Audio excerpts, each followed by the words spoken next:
நிச்சயமாக கரூருக்கும் போவாராம், வேங்கவேலுக்கு போகிறேன்னு இருக்காரு, பரந்தூருக்கு போகிறேன்னு இருக்காரு. நீங்கள் இந்த பக்கம் ஒரு நெருக்கடி ஏற்படுத்துறீங்கல்ல, நான் அங்கே போய் நிற்கிறேன், உங்கள் ஆட்சியில் நடந்த லட்சணத்தை பற்றி நான் நினைவூட்டுறேன், சொல்கிறேன், பேசுகிறேன். இங்கே சமூக நீதி பேசக்கூடிய நபர்கள் எல்லாம் சமூக நீதியை சவப்பட்டில் ஏற்றிக்கிட்டு இருக்கிறாங்க. கூடவே திரும்பவும் எவ்வளோ மௌனித்து போய் கொண்டிருக்கிறாரு. நேற்று அவங்க பண்ண அட்ராசிட்டிலாம் பார்த்தீங்களா, அத்துமீறு அடங்குமறு அது இதுன்னு சொல்லிட்டு என்னென்ன சேட்டை நடந்துச்சுன்றதெல்லாம் பார்த்தோம். அப்படின்னும் பொழுது விஜய் அவர்கள் ரொம்ப கான்சியஸாக இனிமேட்டு வந்து எதை செய்யணும், எப்படி செய்யணும், எந்த ஸ்ட்ராட்டஜியில் நம்ம செஞ்சோம்னா இதற்கு மேலே இவர்களை வீழ்த்த முடியும், அரசியல் வியூகத்தை எப்படி மாற்றுவது. ஏன்னால் இவர் எடுத்து வைக்க இனிமேட்டு இவர் ஸ்ட்ராங்காக எடுத்து வைக்கக்கூடிய நகர்வை பொறுத்து தான் கூட்டணி இவரை நோக்கி வருவதற்கான எல்லா வேலையும் இருக்குது. ஏன்னா இன்றைக்கு நிச்சயமாக சௌமியா அன்புமணி அவர்கள் போய் சொல்லியிருப்பாங்க, ஒரு கல்லூரி நிகழ்ச்சியில் கலந்துக்கிட்டாங்கல்ல, விஜயோடைய புகைப்படத்தை காட்டணும், அந்த மகளிர்கள் அந்த பெண் கல்லூரியில் வந்து எவ்வளோ பெரிய ஒரு ஆரவார சத்தம் வந்தது, சீமானுடைய புகைப்படம் காட்டும் பொழுது எவ்வளோ பெரிய சிரிப்பலை வந்ததுன்றெல்லாம் கவனிச்சிருப்பாங்க.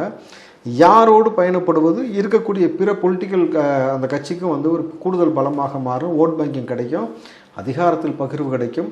காலங்காலமாக திமுகவுக்கோ அதிமுகவுக்கோ மட்டுமே நம்ம வந்து அடிமையாக இருந்து கொண்டே இருக்கணுமான்ற ஒரு கேள்வி இருக்குல்ல, அதை உடைக்கக்கூடிய ஒரு நகர்வாகத்தான் அடுத்த நகர்வு வந்து அவர் ஸ்ட்ராட்டஜிக்கல் மூவ் பண்ணுறதுக்கான ஒரு 3 நாளாகவே மீட்டிங் போயிட்டு இருக்குது, யாருக்கும் தெரியாது. அக்டோபர் 5ஆம் தேதி முதல் உங்கள் ஜெயச்சந்திரன் இப்பொழுது மிக பிரம்மாண்டமாக கீழ்கட்டளையில்